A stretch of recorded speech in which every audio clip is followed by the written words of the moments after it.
Arthur has to save his best girl, and he's gonna do it even if it happens to be in his underwear. I am the Game Collector, and this is Second Opinion Games, and today we take a deep dive look into the very best of the old school Ghosts and Goblins games.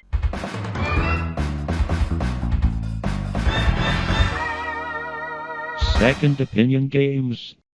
It all started in the arcade with Capcom's Ghosts and Goblins. Arthur is trying to save his girl who was kidnapped, and it's up to you to win her back. Now you only need to get hit twice before you're dead. Once to make your armor go kablooey, and another time to make your skin fall off, and then you're digging for some loose change. This game was painfully difficult and actually quite long. I don't know a single person who actually completed it in the arcade at the time. Fast forward to a few years later when the NES is going strong, and this was one of Capcom's first games that they ported over to the system. And how does it look? Well, not the best, but this was the NES in its early days, so this looked pretty good. Hey, wait a second, this isn't actually Ghosts and Goblins. This is a fan-made ROM hack, All Hallows Eve. It looks like Ghosts and Goblins, only made a lot more difficult and moves quite a bit faster. It's pretty much unplayable compared to the real Ghosts and Goblins.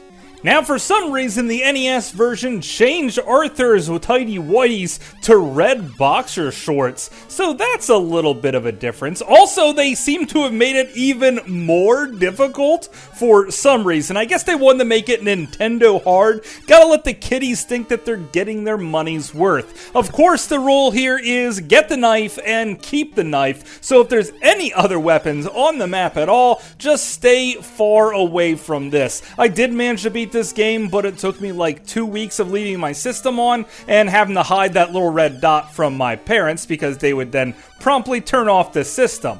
Unlike the Game Boy Color, which has a password system and your screen is zoomed in immensely. That doesn't mean they made the game more difficult because now there's less enemies to actually contest with. Also, the frame rate maybe isn't as good, and sadly the music has been butchered tremendously by the Game Boy Color's hardware. I do like playing this, and I even managed to make it to the very end of the game where it locks you into this one-on-one fighting style, and you have to use the shields to destroy your enemy's bullets that are coming at you, and this is actually very much like the NES style at the end of the game if you manage to ever see it. And then you could beat the game, and then it's really nothing much there.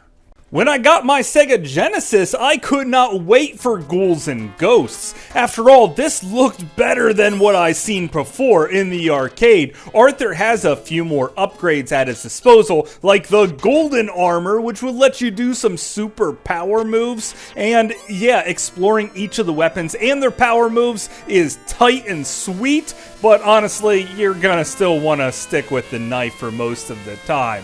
This also got another remake on the SuperGrafx. If you never heard of this system, it's probably because it never really caught on. Only people that were doing imports back in the day actually managed to land their hands on it. Ghosts and Goblins was their very best game, and the system was made by the same people that made the TurboGrafx 16.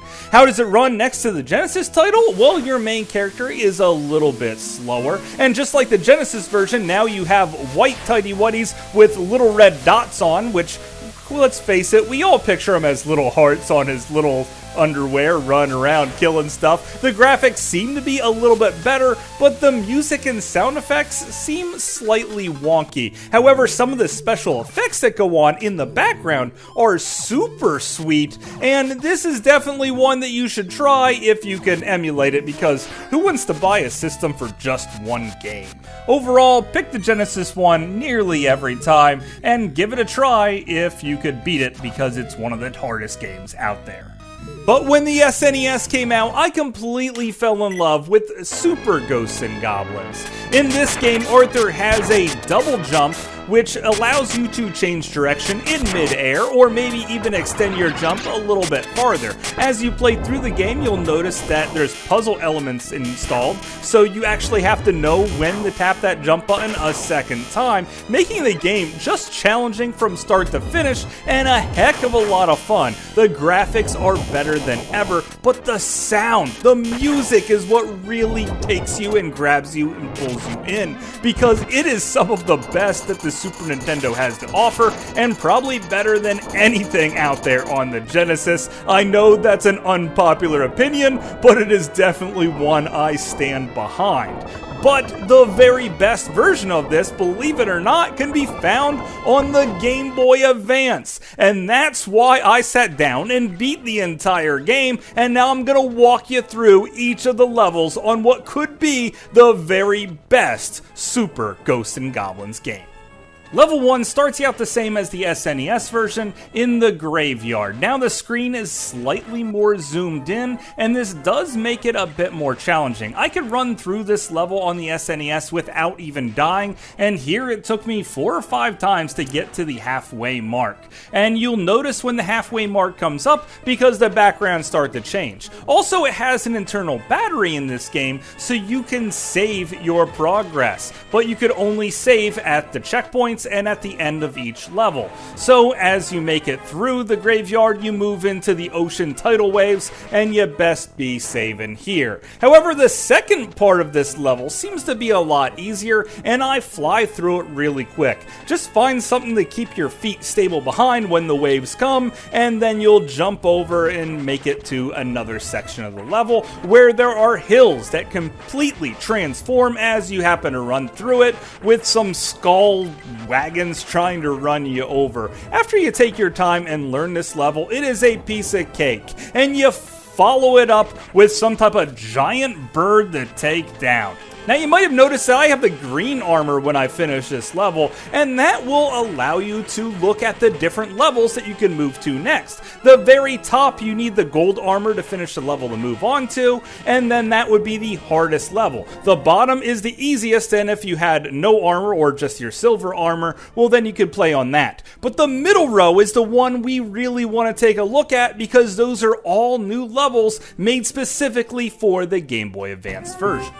So level 2 starts off in the windmill level with the evil turtles that are trying to attack you. If you played the Genesis version to death, well then this one will look very familiar to you. You have to know when to turn and run away and when to go on the all-out attack. Also, take advantage of the save function here. If you manage to get the gold armor and you're not at a checkpoint, save as fast as you can, so then when you reload your save game, you could be at the beginning of the level with the gold armor.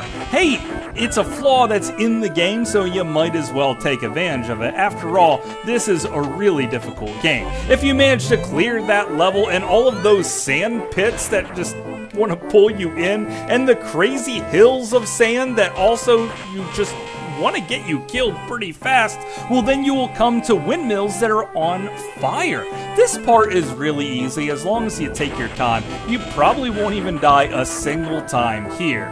But then later, you'll see a bunch of skulls in the background, and I mean a lot of them, and then a giant winged demon will take you on. If you have the gold armor here, make sure you use your overcharged dragon weapon if you happen to have the knife, because it will deal a ton of damage to him. Heck, he even spawns smaller fire demons to try and take you out, but it is no problem as long as you keep your distance, hit him when you can, and run away. The worst part about this boss is just how frightening he looks, and his bark is far worse than his bite, so take him down and move on to the next.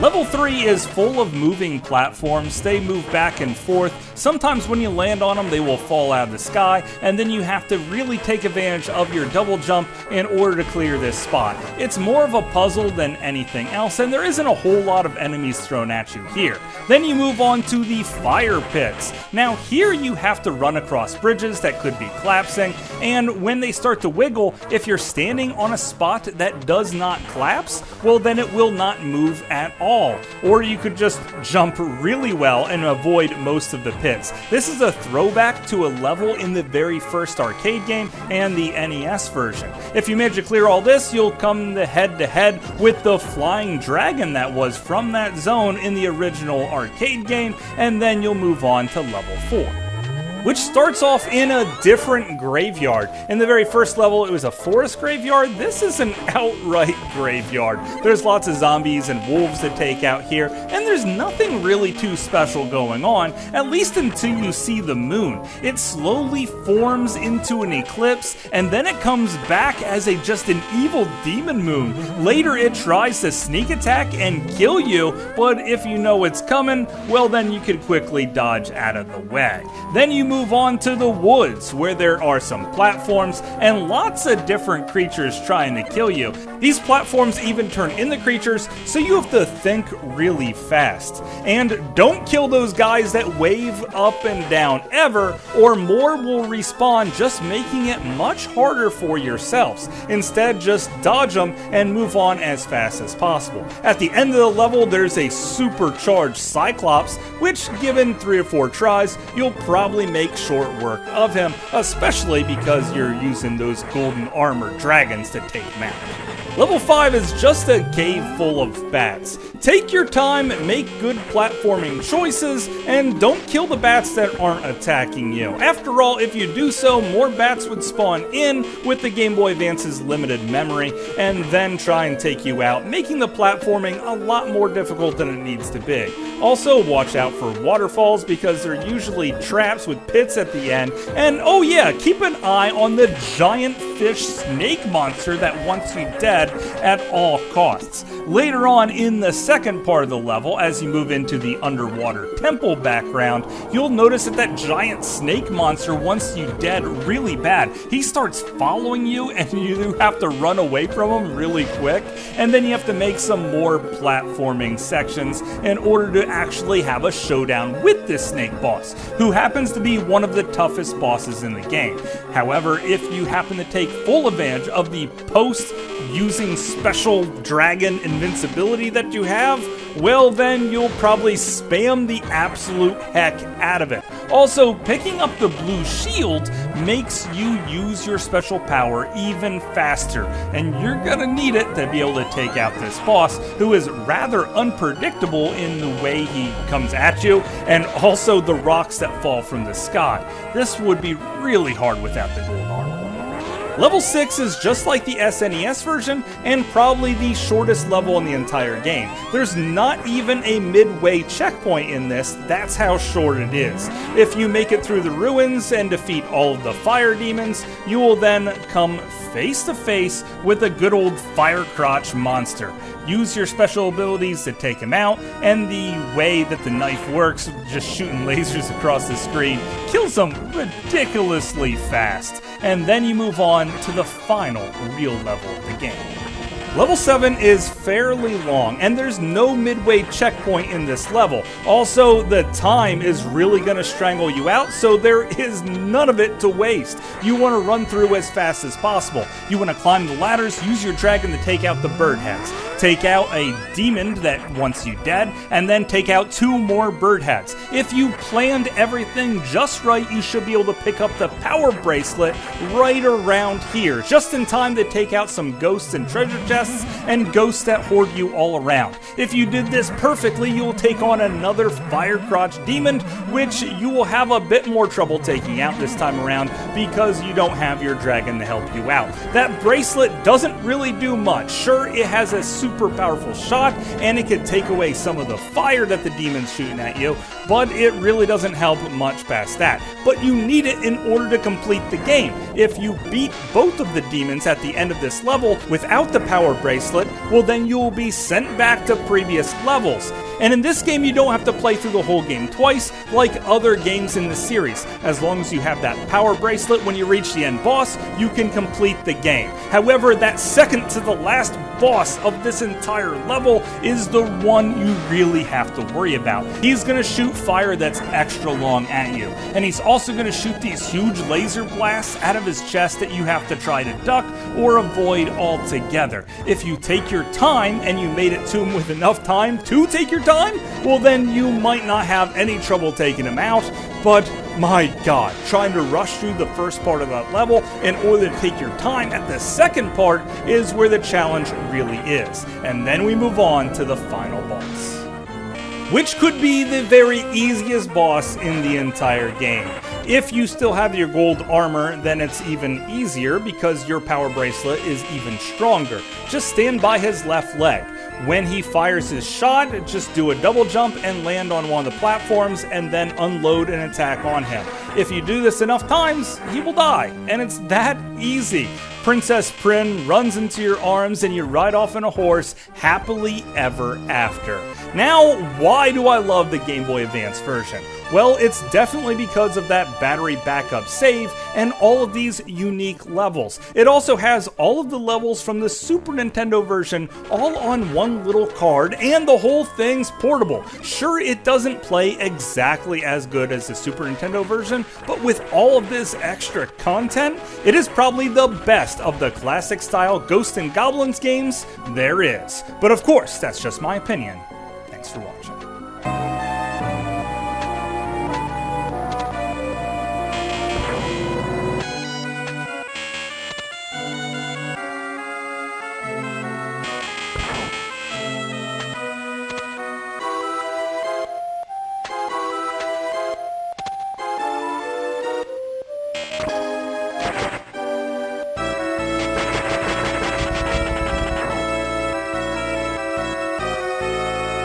Hopefully you guys enjoyed this video. I had a great time making it, and it was a while since I did a full review of a video game, so I really wanted to take my time and beat every single level of this one, and I had a great time doing it. So if you even knew about this game, let me know in the comments down below. If you don't agree with me and think the Sega Genesis version was even better, also I would love to hear your argument for that. I just think the Super Nintendo's sound and the amount of levels and the amount of gameplay and options that you have at your disposal is just clearly superior to that game. So let me know either way in the comments down below, and until later, I will see you again, guys.